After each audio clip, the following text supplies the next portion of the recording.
सालों पहले की बात है। पंडारी शहर में पंचमणी जंगल में एक गरीब लकड़हारा अपने 2 बच्चों और पत्नी के साथ रहता था। उसके बच्चों का नाम हंसल और ग्रेटल था। लकड़हारा अपने बच्चों से बेहद प्यार करता था, लेकिन उनकी सौतेली माँ उन्हें पसंद नहीं करती थी। लकड़हारा बहुत गरीब होने के कारण मुश्किल से घर का गुजारा चला पाता था। एक दिन उसने अपनी पत्नी से कहा कि इतने कम पैसों में घर का खर्चा चलना मुश्किल है। पति की बात सुनकर पत्नी बोली, आप चिंता मत करो, मैं कोई उपाय सोच लूंगी और फिर हम आराम से अपना जीवन बिता सकेंगे। फिर एक दिन पत्नी के मन में ख्याल आता है कि अगर वह दोनों बच्चों को जंगल में छोड़ दे तो कुछ खर्चा कम हो जाएगा। इसलिए जब लकड़हारा कुछ काम से बाजार गया तो पीछे उसकी पत्नी हंसल और ग्रेटल को लेकर जंगल चली गई।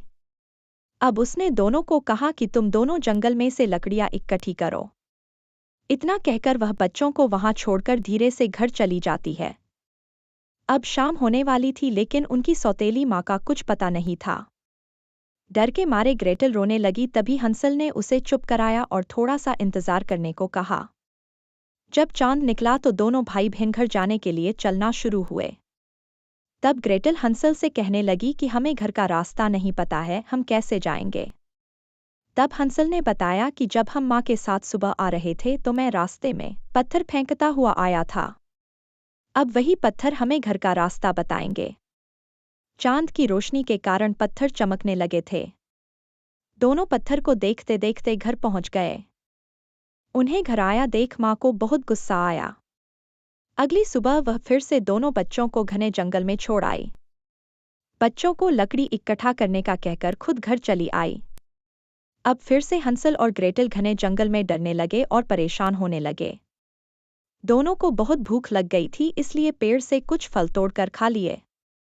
अब दोनों ने घर तक पहुंचने की कोशिश की, लेकिन दोनों असफल रहे और वे थक भी गए थे। अब वे और भी घने जंगल में पहुंच गए। इतने में उन्हें एक चिड़िया की आवाज़ सुनाई देती है। वे उस आवाज़ के पीछे पीछे चल दिए। कुछ चलने पर उन्हें एक चॉकलेट का घर दिखता है। वे दोनों उसमें जाकर खूब सारी चॉकलेट खाते हैं। जब शाम होती है तो उस घर में बूढ़ी औरत आई और उसने हंसल और ग्रेटल को बड़े प्यार से कमरे में सुला दिया। जब बच्चों को नींद आई तो बुढ़िया ने हंसल को बंदी बना लिया। असल में वह महिला एक भूतनी थी, जिसने वह चॉकलेट का घर बनाया ताकि वह बच्चों को पकड़ कर खा सकें।